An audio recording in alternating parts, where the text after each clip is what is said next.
Okay, so for this demonstration, we are utilizing the reference of the wild animal Jaguar available on through Canvas as my preliminary demonstration. Again, I'm using my apple green color, also known as the yellow green, as my first base. So keep this in mind. You can see here I'm also adding indigo blue as my darks throughout my drawing. I also need to remember the fact that some of the areas of the animal has spots and shadows.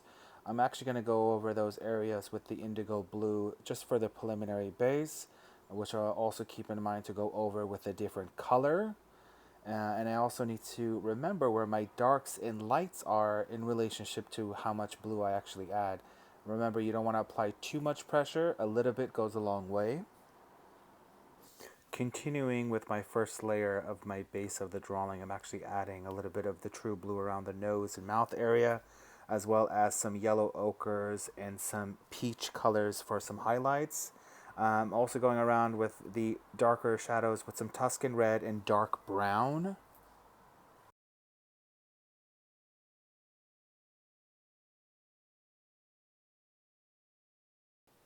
You can start to see the layering process start to develop even further when you're adding some bright lights, which I'm incorporating with some whites, some yellow ochre, with some peach colors around my sort of crimson reds and some true green, as well as some darker browns and indigo blues.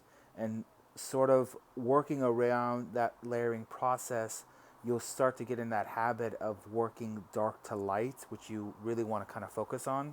But as well as not kind of losing focus on your actual reference itself.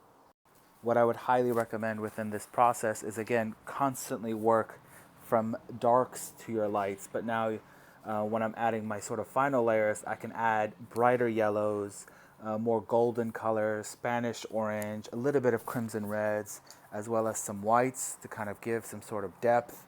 But also factoring in my tone sheet of paper. So I'm sort of kind of working in that sort of process, understanding how that dark is in relationship to my light. And now in the final layering process, I'm adding some golden yellows and kind of brightening the temperature of the animal within that sort of end result.